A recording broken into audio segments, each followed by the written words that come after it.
আমাদের পূর্বপুরুষদের রাষ্ট্রের দিকে লক্ষ্য করে, তাহলেই আমরা বুঝতে পারব হযরত ওমর ফারুক রাদিয়াল্লাহু তাআলা আনহু অর্ধজাহানের খলিফা, খলিফাতুল মুসলিমিন, অর্ধেক পৃথিবীর প্রেসিডেন্ট। রোম পারস্য দেখতেছে যে আল্লাহর রাসূল সাল্লাল্লাহু আলাইহি ওয়াসাল্লাম যে রাষ্ট্র গঠন করে গিয়েছে, এ রাষ্ট্রের হাল ধরেছে আবু বকর, এরপরে ওমর যখন রাষ্ট্রের হাল ধরেছে, দেখতেছে রাষ্ট্রের সীমানা শুধু বেড়েই যাচ্ছে, কমে না। কি হয় না? কমে না, রাষ্ট্রের সীমানা শুধু বাড়ে, শুধু বিজয় অর্জন করতেছে ওমর। এবার রোম পারস্যের সম্রাট ভয় পেয়ে গেলেন যে কি না কি হয়ে যায়, কবে না কবে আবার আমার রাষ্ট্রে ঢুকে পড়ে ওমর, আমার রাষ্ট্র আবার কবে না কবে দখল করে বসে। গোয়েন্দা বিভাগের প্রধানকে পাঠিয়ে দিলেন, যাও ওমরকে একটু দেখে আসো, ওর রাষ্ট্রটা কেমন, ওর মসনদটা কেমন, একটু দেখে আসো, ওর চেয়ারটা কেমন, সিংহাসনটা কেমন, ওকে মোটা না কেমন স্বাস্থ্যের অধিকারী, একটু দেখে আসো। গোয়েন্দা বিভাগের প্রধান চলে গেল, গিয়ে মসজিদে নববীর মধ্যে ঢুকে দেখতেছে কিছু সংখ্যক লোক বসে আছে। বলতেছে, আপনাদের প্রেসিডেন্ট কোথায়? বলতেছে, আমাদের তো প্রেসিডেন্ট হয় না, আমাদের হয় একজন আমির। কি হয়? একজন আমির। আমাদের কোনো প্রেসিডেন্ট নাই, আমাদের হয় একজন দিক নির্দেশনা দেওয়ার জন্য শুধুমাত্র একজন আমির। বলতেছে, আচ্ছা তাহলে তো আপনাদের আমির তিনি যেখানে বসেন তার যে সিংহাসনটা আছে এটা একটু যদি দেখাতেন তাহলে আমার জন্য একটু ভালো হতো। বলতেছে, তার তো কোনো সিংহাসন নাই, এই মসজিদের মধ্যে আমরা সবাই পাশাপাশি বসে এই অর্ধজাহান পুরো আমরা পরিচালনা করি। সুবহানাল্লাহ। কি বলতেছে? তার কোনো গদি নাই, কোনো সিংহাসন নাই, কোনো ধরনের আলাদা কোনো ব্যবস্থা নাই, তিনি তো এখানে বসে এই পুরো অর্ধ পৃথিবী পরিচালনা করে। তিনি তো হতভম্ব হয়ে যাচ্ছে বারবার। এবার বলতেছে, তাহলে তোমার প্রেসিডেন্ট কোথায়, তার সঙ্গে তো আমার সাক্ষাতের ব্যবস্থা করে দাও। বলতেছে, তিনি কোথায় গেছে আমরা তো জানি না। কেন, তোমরা জানো না কেন? বলতেছে, তার একটা উট হারিয়ে গিয়েছে, হয়তো তার উটটা সে খুঁজতে গেছে। এবার তো সে আরো হতভম্ব হয়ে গেলেন। বলে, কি বলো তোমরা?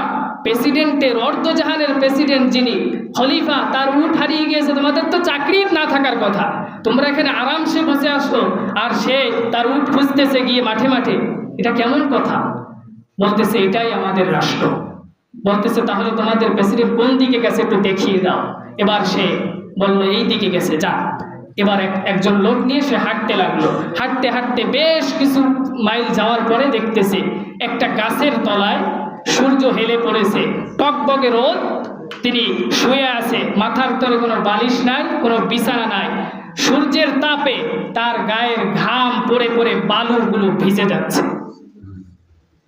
এবার ওই সাথের লোকটা বলে দিচ্ছে, এই হলো আমাদের অর্ধজাহানের প্রেসিডেন্ট, ঘুমিয়ে আছে এখানে। তিনি বলতেছে যে, কেমন প্রেসিডেন্ট? আমার রোম পারস্যের সম্রাট হাজার হাজার সৈন্যবাহিনীর তার বডিগার্ড দেওয়ার প্রয়োজন হয়, এত সুন্দর কামরার মধ্যে থাকে, এত সুন্দর খাট পালং বিছানার পরে সে শুয়ে থাকে, তারপরেও তার রাতে ঘুম হয় না, তার ভয় হয় কোন সময় জানলার ফাঁক থেকে গুলি এসে তার বুকটাকে ঝাঁঝরা করে দেয়। কিন্তু তোমার প্রেসিডেন্ট এরকম, এত অর্ধজাহানের প্রেসিডেন্ট হয়েও একটা গাছের তলায় শুয়ে আছে, সামান্য বিছানা ছাড়া, বডিগার্ড ছাড়া। এ কেমন রাষ্ট্র সে গঠন করেছে? অর্থাৎ তিনি একটা জিনিস বুঝেছে যে তিনি জনগণদেরকে নিরাপত্তা দিয়েছে, জনগণের খাবারের ব্যবস্থা করেছে, জনগণের বাসস্থানের ব্যবস্থা করেছে, ন্যায় ইনসাফ প্রতিষ্ঠা করেছে।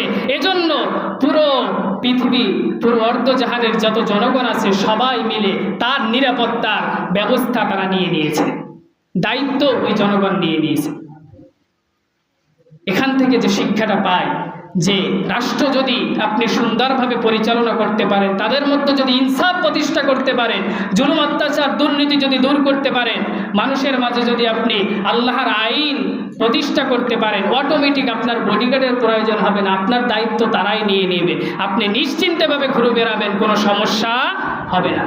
হযরত ওমর ফারুক রাদিয়াল্লাহু তাআলা আনহু রাসূলুল্লাহ সাল্লাল্লাহু আলাইহি ওয়াসাল্লামের কামরার মধ্যে, হুজরার মধ্যে প্রবেশ করলো। প্রবেশ করে দেখে রাসূল সাল্লাল্লাহু আলাইহি ওয়াসাল্লাম শুয়ে আছে। রাসূল ওমরকে দেখে সঙ্গে সঙ্গে উঠে বসলেন। ওমর দেখতেছে রাসূলের কোনো শক্ত বিছানা নাই, কোনো বালিশ নাই, কোনো চাদর নাই, রাসূল শুধুমাত্র দড়ি দিয়ে একটা খাট বানানোর উপর শুয়ে আছে। ওমর রাসূলের পিঠের দিকে তাকিয়ে দেখে রাসূলের পিঠের উপর দড়ির দাগ বসে গিয়েছে। ওমর বলতেছে, ইয়া রাসূলুল্লাহ, দুনিয়ার মধ্যে কাফের বেঈমানরা, মুশরিকরা, যারা সমাজের মধ্যে অত্যাচার জুলুম করে, তারা এত আরামায়েশে থাকে, আর আপনি পুরো জাহানের রহমত স্বরূপ আপনাকে প্রেরণ করা হয়েছে, আপনি একটা স্থানের প্রেসিডেন্ট, আপনার এত বড় দায়িত্ব, আর আপনি এত কষ্ট করে শুয়ে থাকেন, আপনি একটু আমাকে অনুমতি দেন, আপনার জন্য একটা বিছানা ব্যবস্থা করে দিই, আমি আপনার জন্য একটা তোষকের ব্যবস্থা করে দিই। রাসূল বলতেছে, ওমর, আমরা তো জমিনের মধ্যে সুখ প্রতিষ্ঠা করার জন্য এসেছি, কিন্তু নিজের সুখ করার জন্য আসি নাই। জমিনের মধ্যে ইনসাফ প্রতিষ্ঠার জন্য আমাকে পাঠিয়েছে, কিন্তু আমি জমিনের মধ্যে শান্তি ভোগ করার জন্য আসি নাই। দুনিয়ার মধ্যে মুমিনদের হলো একটা সামান্য একটা জেলখানার মতো অবস্থা থাকবে, কোনো রকম বেঁচে থাকবে, আর তাদের বালাখানা হবে কোথায়? জান্নাতে। কে বলেছেন? রাসূল সাল্লাল্লাহু আলাইহি ওয়াসাল্লাম বলেছেন। হযরত ফাতেমা রাদিয়াল্লাহু তাআলা আনহা বর্ণনা করেছেন, তাদের ঘরে প্রায় 1 মাস অথবা 1 মাস 10 দিনের মতো খাবার নাই। তিনি বলতেছেন, আমরা শুধুমাত্র খেজুর এবং পানি খেয়ে বেঁচে আছি। এরকম সময় হঠাৎ একদিন মসজিদে নববীর মধ্যে হযরত ওমর এবং আবু বকর অসময়ে এসে দাঁড়িয়েছে। রাসূল বলতেছে, তোমরা এই সময় কেন ঢুকেছো? বলতেছে, আমরা এসেছি, আমাদের পেটে কোনো খাবার নাই, ক্ষুধার যন্ত্রণায় আমরা অস্থির হয়ে আছি 3-4 দিনের মতো। আল্লাহর রাসূল বলতেছে, তোমরা তো 3-4 দিন খাবার খাও না, কিন্তু আমি তো প্রায় মাসের বেশি আমার পেটে খাবার জোটে না, শুধুমাত্র আমার ফ্যামিলি নিয়ে আমি খেজুর আর পানি দিয়ে আমার পরিবারকে চালিয়ে নিচ্ছি। কে বলেছেন? রাসূল বলেছেন। কিন্তু তিনি কিন্তু ওই সময় ওই জায়গার প্রেসিডেন্ট, কিন্তু ওই জায়গার জনগণ একজনও না খেয়ে নাই। প্রত্যেকটা জনগণ, সুন্দর খাবারের ব্যবস্থা আছে, সুন্দর পোশাকের ব্যবস্থা আছে, সুন্দর বিচার ব্যবস্থার সিস্টেম করা আছে, কোনো জুলুম অত্যাচার কারোর প্রতি হয় না। কিন্তু যারা সেবক আছে, যারা ওই জায়গায় রাষ্ট্র ক্ষমতার দায়িত্ব আছে, তারা সবাই কেউ 3 বেলার 1 বেলা খায়, কেউ 2 বেলা খায়, কেউ পোশাক একটা নিয়ে চলতেছে, কেউ একটা পোশাক ধুয়ে দিয়ে ঘরের মধ্যে থাকতেছে, আবার ওই পোশাক শুকিয়ে গেলে ওই পোশাক পরিধান করে রাষ্ট্রের পরিচালনা করতে যাচ্ছে। সেবকদের এই হলো অবস্থা, কিন্তু প্রজাদের কোনো করুণ অবস্থা নাই। আল্লাহর রাসূল এমন রাষ্ট্র প্রতিষ্ঠা করেছে, আর এই রাষ্ট্র প্রতিষ্ঠা করে আল্লাহর রাসূল বলেছেন, আমি যে রাষ্ট্র প্রতিষ্ঠা করেছি, আমার এই রাষ্ট্র পুরো কিয়ামত পর্যন্ত সব থেকে শ্রেষ্ঠ রাষ্ট্র হিসাবে থেকে যাবে। এমন রাষ্ট্র আর দ্বিতীয়বার কায়েম হবে না, যেখানে কোনো ধরনের অত্যাচার, জুলুম, অন্যায় ছিল না, কোনো ধরনের সমস্যা ছিল না, কোনো জুলুম ছিল না।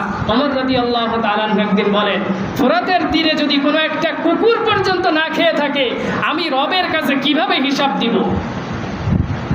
অর্ধজাহানের প্রেসিডেন্ট, এত বড় এরিয়া, তার কি দেখা সম্ভব যে একটা কুকুর সামান্য, এটা একটা প্রাণী, মানুষও না, ও যদি না খেয়ে থাকে আল্লাহর কাছে হিসাব দিতে হবে? তিনি বলতেছে, হ্যাঁ, ফুরাতের তীরে যদি একটা কুকুর পর্যন্ত না খেয়ে থাকে আর আল্লাহর কাছে যদি অভিযোগ করে, আমি ওমর কিভাবে আল্লাহর কাছে জবাব দিব? সুবহানাল্লাহ। এই হলো রাষ্ট্র গঠন, রাষ্ট্র ক্ষমতা। অবশ্যই গুরুত্ব আছে কি নেই? আছে না? রাষ্ট্রে আপনি যদি দিন প্রতিষ্ঠা করতে চান, তাহলে ক্ষমতার প্রয়োজন আছে কি নেই? আল্লাহ রাব্বুল আলামিনের কোরআনে 500টি আইন যদি জমিনের মধ্যে চালু করতে চান, তাহলে ক্ষমতার মসনদে এই কোরআনকে নেওয়ার প্রয়োজন আছে কি নেই? এমন রাষ্ট্র, এমন সুন্দর ব্যবস্থা কারা কারা চান? সবাই চান? সবাই এমন রাষ্ট্র প্রতিষ্ঠা চান? যারা যারা চান, 2 হাত তুলে আল্লাহকে দেখিয়ে দিই, আল্লাহ যেন এমন রাষ্ট্রের ব্যবস্থা করে দেয় যে রাষ্ট্রে কোনো জুলুম থাকবে না, অত্যাচার থাকবে না, কোরআন দ্বারা শাসিত হবে। আল্লাহ রাব্বুল আলামিন আমাদের সকলের মনের বাসনা কবুল করুন, আমিন।